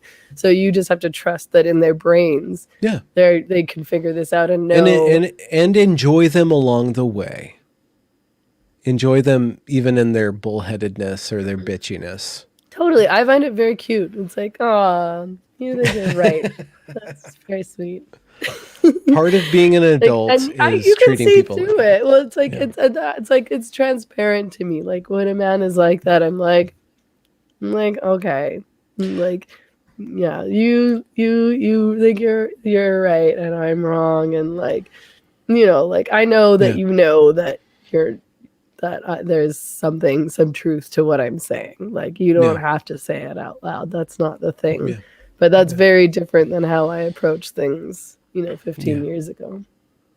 Yeah, I don't think That Karadansky interview, and I don't know if anybody hasn't seen that, or I do recommend that. Maybe I wasn't clear. Maybe I didn't do it perfectly. I think it's a really good conversation. It's very difficult. It's a good conversation, but it just comes back to my question is, to what degree can human beings understand that human beings are flawed and not expect perfection out of the world and do the best with what we're given? And how we do that is by really being patient. It's just so simple to me. It's just being patient, being kind, being mature, being loving, being funny when you can, being serious when it's the proper time, and just really doing Well, and the long, exercising hard work. humility. Like, I shouldn't have to be right all the time either. I shouldn't have to argue to the death about, like, it's like, if I really think I'm right and he really thinks I'm wrong, it's like, let it go. Like, do you want to argue all night, or do you want to, like, go home and fuck? Like, I don't know. Like, do you want to, like, have a nice time, or do you want to argue until you both agree that you're right and he's wrong? Like, I don't want to do that. Like, I'm happy for conservation of orgasm. For, like, my, the man that I'm seeing to be like, I don't want to talk about this anymore. Can we stop talking? Totally. Let's stop talking about this. Let's move on. Wait, did you just say that? Yes. You just said what you just said. I don't understand what I just said. Well, I do understand what I just said, and I don't know what you're reacting to. No, because our first conversation, or maybe it was our second conversation, you kept on saying about how, why don't men just want to keep on talking? Why don't they just want to keep on talking? I'm like, why do they have to keep on talking? You're like, pardon? Sorry, what was that? Sorry, this is like, I just wanted to say there was another red pill in there. There was another red pill. No, I do get it. I know that, like, I mean, it only took me, 20 years of dating and relationships with men to finally be like, okay, men are not like me. And I need to accept this. Men don't want to talk about everything, and they don't enjoy arguing for hours. And sometimes they just don't want to bother talking about something, and they're like, I'm trying to, like, I'm not, it's hard, like, I'm trying to not divulge too much about my personal life on the YouTube channel. Yeah, me too. Me too. On that, just to save you from divulging too much, the people tease us about flirting, but, like, I think the most important thing is our friendship, and, like, getting through any sort of tension is, like, actually exposing people to a man and a woman having a friendship over a long period of time. I think that is just something that needs to be modeled more. And so I just appreciate you as a friend, Meghan Murphy. I just want to say that. I appreciate you also. And I also think that it's like, and then that it's sort of like, it's like, okay and possible for men and women to have friendships where there also is some kind of flirtation. Like, I don't think I flirt with you on purpose and vice versa. I think I just am kind of flirtatious with men, and I don't realize I'm doing it. But flirtation and disagreement too. Like friendship can really encompass a male and a female having a friendship. It starts as a flirtationship, but, like, it can encompass all these different states where, like, it's impossible, where it becomes like they reach a place where they just can't communicate anymore. You give them some time, they come back together, and then they're in a different place somehow. The friendship is just another version of maturity, of containing and allowing somebody to be in a place where you can't even connect with them at that place, and mapping that out and showing how men and women can do that. I think that is the solution. I still don't understand. I don't want to get into porn. You talk about porn, and I was able to listen to a half hour of the interview that you're dropping with Joe. What's her name? About the dating apps. Oh, Nancy Jo Sales. Okay. That's mostly about dating apps, but it's also a lot about relationships. Well, there's some porn stuff. Most of it's about dating apps, and then just relationships between men and women. That interview is up on Patreon right now, you guys, for those who want to listen. I mean, It was. I know. I wish that you could have watched it, but I got it up I too late I for only you to saw be like able the to. last, yeah, it was only the last half. You guys were talking about the relationship between dating apps and porn, and Right. Yeah. Yeah. Right. there's, I don't want to totally get into that, but porn is a very particular distillation of the interaction of the male and the female at a very sexual level, and the male and the male and the female and the female, blah, blah, blah, blah, blah. And then dating apps are another reduction and very shallow version of Yeah. the relationship between the male and the female. And I think that, largely speaking, we don't have time on that level to actually investigate what it means to be a man and what it means to be a woman. Because when you have a dating app, it is just people driving by each other and saying, "Show me your tits." Like, that's all it is. Like, Right. it is basically the catcall version Yeah. of female male relationships, which Right. has some sort of excitement and stimulation and trauma all built into it, but it's not the real thing. It's not real. No. That doesn't actually, maybe it might produce a child, but that child's not going to have a father or a mother that are invested into the child, because the father and the mother were never invested into them. And that is a metaphor for the investment of time that it takes to actually build a relationship. The child just being used as a metaphor for the fruitfulness of a relationship. I mean, there's so many strange and unhealthy and inhumane aspects of dating apps that we could go on about it forever. But I mean, it's just, yeah, it's the whole concept is, that this is not how you meet and connect with people. And, people will misunderstand that by being like, oh, well, yeah, you see somebody that's attractive, that's natural. I'm like, you're not seeing a person, you're looking at a screen.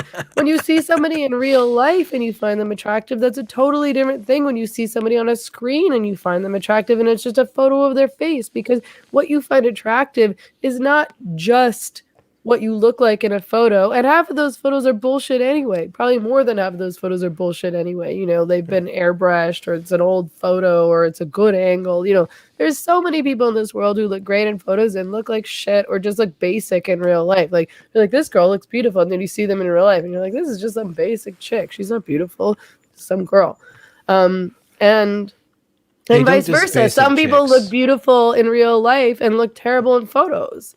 But like, there's so much that goes into attractiveness, like not just like the subconscious stuff like smell, but it's like facial expressions and body language and all of And this stuff threat. that you're not unaware that you're aware, and personality and Yeah.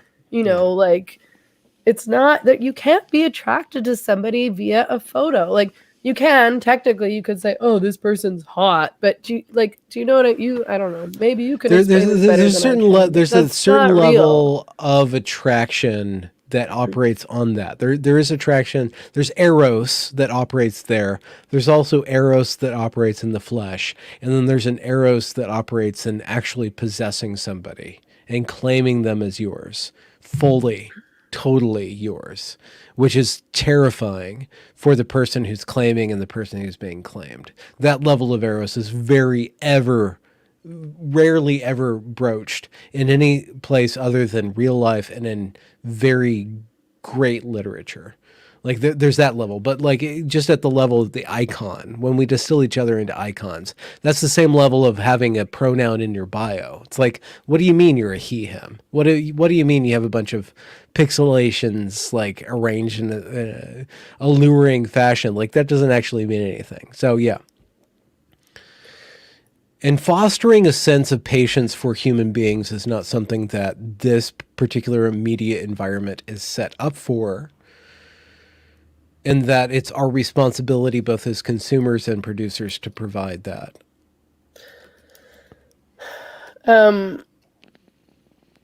Sorry, I made the mistake of trying to respond to somebody in the live stream and I'm distracted. I mean, Okay. the connection to porn dating apps, though, is like, there's the objectification factor. And then there's the Okay. factor that a I lot of really need to men, pee, but what do you mean by objectifying? That's a feminist buzzword. Like, what do you you're mean by seeing somebody objectifying? as an object and not a whole human being. So you're like, this is Do a you ever tit. see This tit somebody as isn't. anything other than an object? When have you I ever don't seen think I somebody as ever other see than people that? as objects. You just Like I see. described the men that you're into as alpha men. That's an objectification of the male No, pattern that's like behavior, a whole series of personality traits and like physical qualities. which is just another That's form of about complex behavior. objectification. Okay. Okay, So, okay, then maybe I shouldn't refer to men as males. That's fine. That's a fair criticism. I'm not policing your language. I understand how language operates, but when we say objectifying people, it's another glossed over feminist term. They've said that for years. Okay, I'm fine. not dissing on feminism, but they have used that as a buzzword. I just want a clear Sure. definition of what you mean by objectifying people. I Distilling mean, them into something less than what they actually into are. like a one-dimensional Okay. thing as opposed to a complex, full Moving through time, human mushy being thing with that thoughts and sneezes into a feelings camera and to stick into a desires thing. Yeah. and beliefs that needs like a boob doesn't need respect. What are you A talking person about? does, It needs to not be grabbed unless it is allowed to be grabbed. but not if it's not attached to a human being. Who cares what you do with it then? Could we just have more free floating boobs? Just like if drones came in the shape of boobs, I think I'd be fine with a police state. But so what the thing with porn and dating apps is like there's Yeah. a bunch of things. But first of all, men treat dating apps kind of like porn. A lot of men. So they see dating apps as a source of free prostitution and nudes and maybe masturbation material. Women are on dating apps primarily looking for relationships. There's a real big mismatch there, which is why I don't understand why any woman uses a dating app. It's like you're getting on this dating app. The men on there, most of the men on there are just swiping right or whichever way you swipe on a dating app. I think that's the thing, swiping right on everybody. They're not interested in you. They're interested in playing the numbers game and just maybe getting some pussy like from whoever.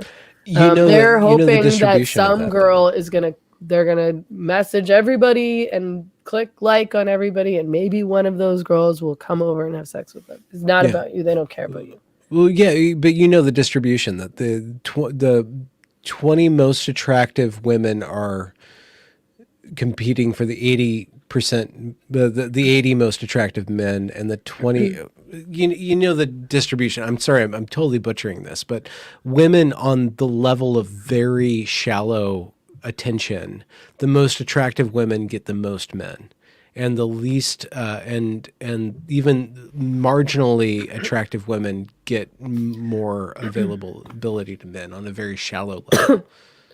Sure.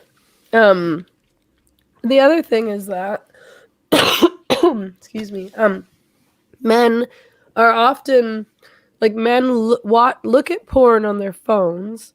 So they're looking at porn on their phones and they're getting turned on by the porn, and then they're going to the Yeah. dating apps to try to find somebody to like sex with or get nudes from or maybe have sex with. So then there's this direct relationship between porn where this is their mentality and it's all sort of tied up. And I mean, yeah, I was just trying to explain the connection between porn and dating apps, but that's how men engage with dating apps, and that's very different than how women engage with dating apps. And, we know that most people Well, don't get into relationships on dating apps. That's not the point of dating apps. The point of dating apps is data collection. But the point of dating apps is also to keep people on dating apps and keep swiping so that they can keep collecting data and therefore profiting. Their aim is not really to get you into a relationship and get you off the dating app. And it's also just bad for your brain because it's training you to objectify people. It's like there's no information on there. I'm never gonna you don't know anything about this person. You shouldn't be having sex with strangers. I'm sorry. I'm not opposed to like casual sex for fun, but you should not be having sex with strangers. Megan Murphy, don't have sex with strangers. No, it's gross. Who you really you're gonna have sex with somebody you don't even know, you know nothing about them. They're just some random person. The amount of people who do that now because of dating apps is weird. And it's like, oh, there's all this rape and sexual assault happening. Yeah, because you're fucking strangers. You know nothing about this man. He doesn't know anyone you know. Don't go to a man's house that you don't know. Now I'm a victim blamer. No, Meg- I'm somebody in the honoring that. comments, somebody just says, "Wow, Meghan came out as a conservative." I'm, that's the other amazing thing about like having these long form interviews. We're watching Is that the I birth of a screw up and conservative. accidentally let things slip.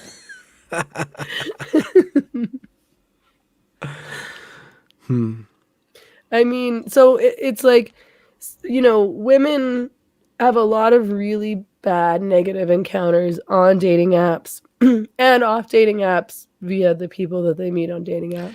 And to I me, would I'm never like, do that, and I would never. surprise, surprise. Like Yeah.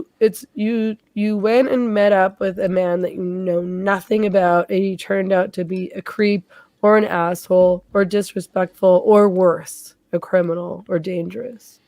Well, that does that.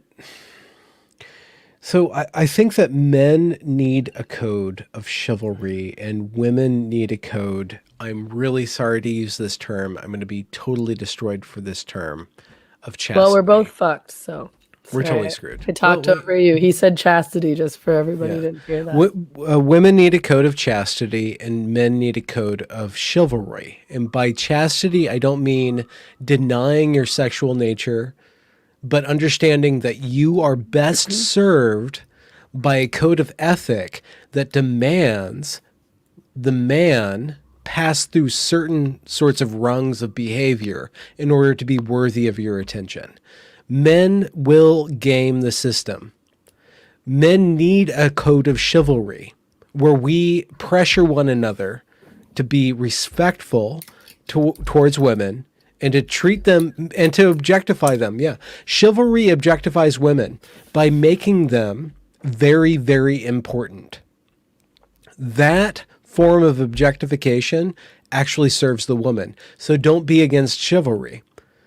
I Don't love be against the men. chivalry. I don't like the word chastity, and I don't I totally know. agree with you around this because what you're saying is not exactly this. I think casual sex can be fun.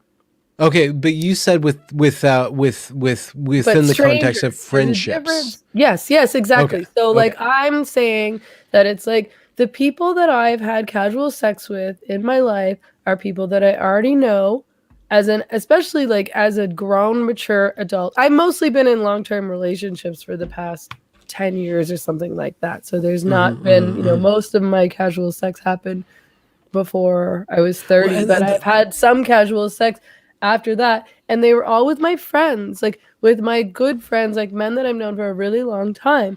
And, men who are your friends are accountable to you. They respect you. These are people that I like, who I like, and we can communicate honestly. We can have a conversation about what's going on. We can move through it. We're still friends.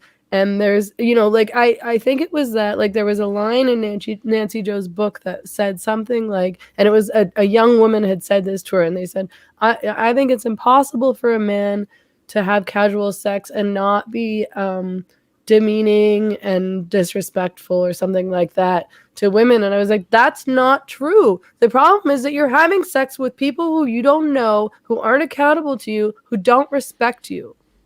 They have no reason to treat you well. Okay. If you're having sex with people that you know and who already respect you and you respect them, then that's different.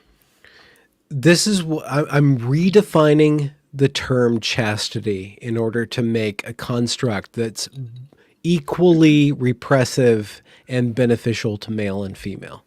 The male concept would be chivalry. The female concept would be chastity. Chastity does not mean denying your sexual nature. It means having a vetting process for Right. who you allow to engage with sexually. That's the baseline. Chastity is being patient enough to tell whether a man is worth you trusting with your body in an intimate way. And men can have that So too. you Men should have standards. Yeah, you should have standards. Men should have standards exactly. too, and men who don't Yeah, have standards are not deserving of respect either. Absolutely. Men should have standards. A man who doesn't have standards is going to give you a substandard product.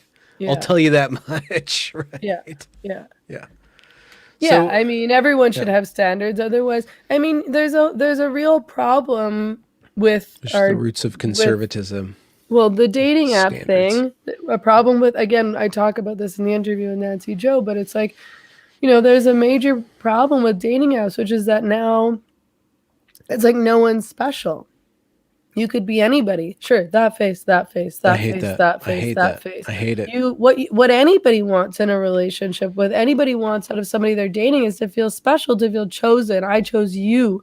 I want to be with you. Not you could just be anybody. You're just an interchangeable face or body. Like, you know, I don't want to be with a man who would just have sex with any woman or date any woman or is just liking every single chick's photo. Like, it should be me.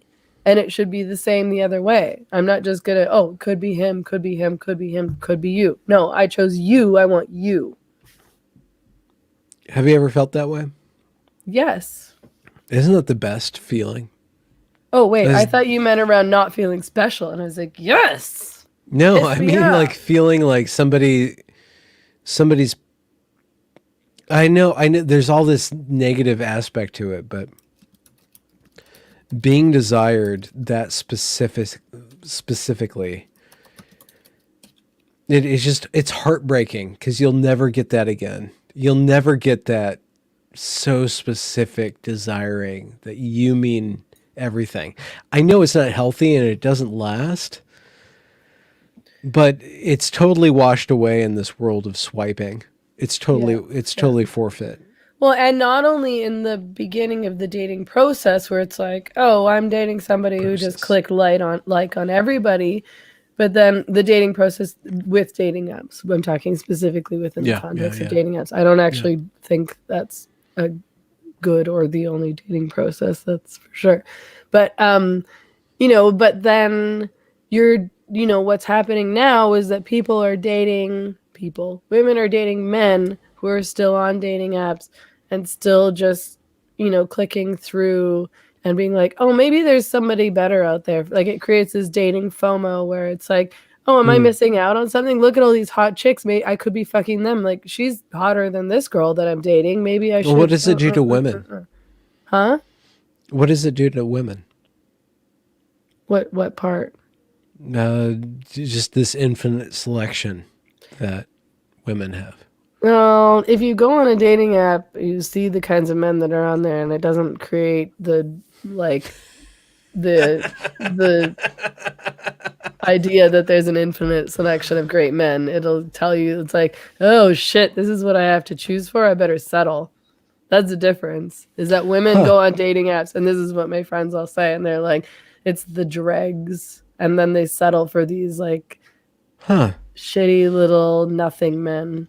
Because they're like, I have no options. These are all my options, really? Oh my God, I better really lower my standards. Well, whereas men are like, I could be dating that supermodel. Maybe I should just go on a dating app just to give women something to not settle for.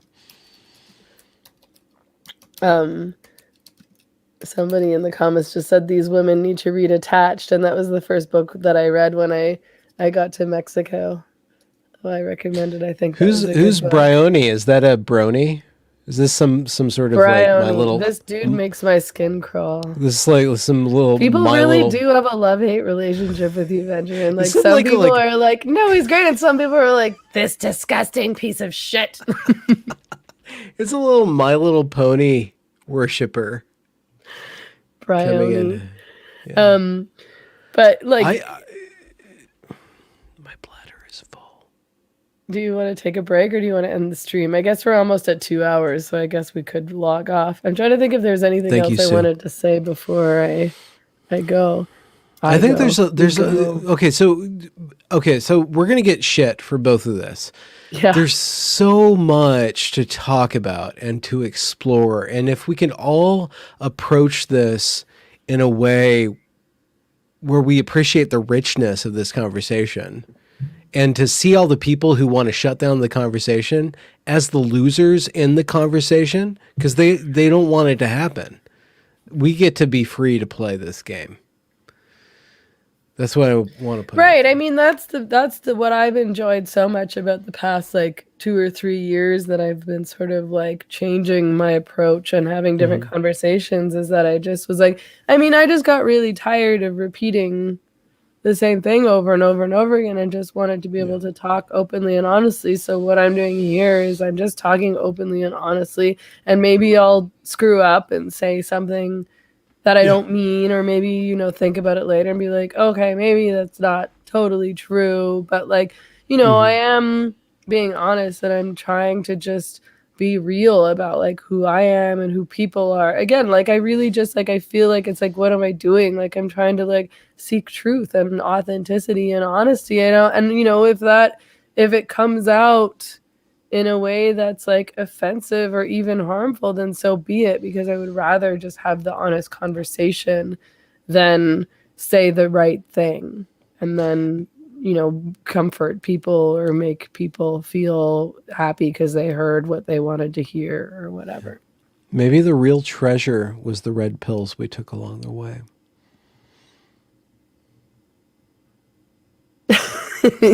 Is this what red pilling is? I don't know. It's just a meme. Red pilling it's is just stupid. fucking. Yeah, it's just so stupid. Who cares? I miss your curly red hair, though. I can't. Megan. I can't wait. I know.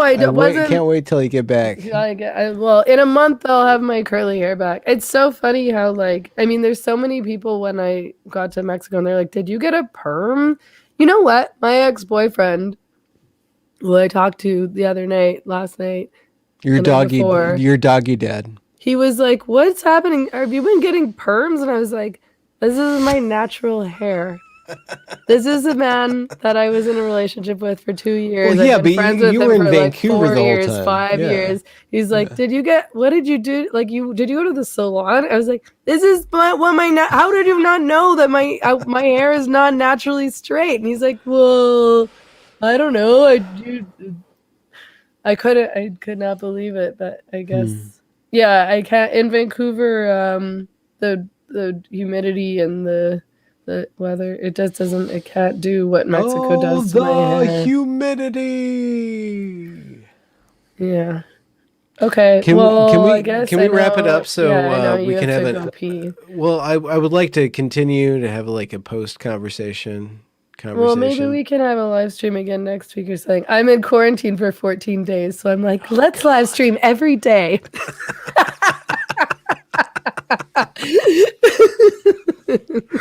Like, this is fun for me. I'm stuck in my apartment. Okay, everybody, thanks. That was 2 hours. You can't do a live stream more than 2 hours. That's a bit much. You can do 3 if you're on the correct meds. If you get like a pee bag. I don't have those. Yeah, and a pee bag. Well, alcohol is the wrong med. Yeah. Okay, guys, we're gonna log off. Thanks everybody for coming. Maybe I'll coerce Benjamin into doing. I'm trying to like. I also like. I can't really do live streams in Mexico because the internet is so sketchy, and so I'm excited to be home because I actually have like a solid internet connection, and it's so I really like doing live streams, but it's just, yeah, it's so unreliable in Mexico, and it's very frustrating. So not in all of Mexico, in the particular town that I'm in, which I'm not telling anybody because I don't want a bunch of stalkers. You've already been doxxed once this month. So thanks for everybody for tuning in. We'll see you again soon, I hope. Goodbye. Okay, bye.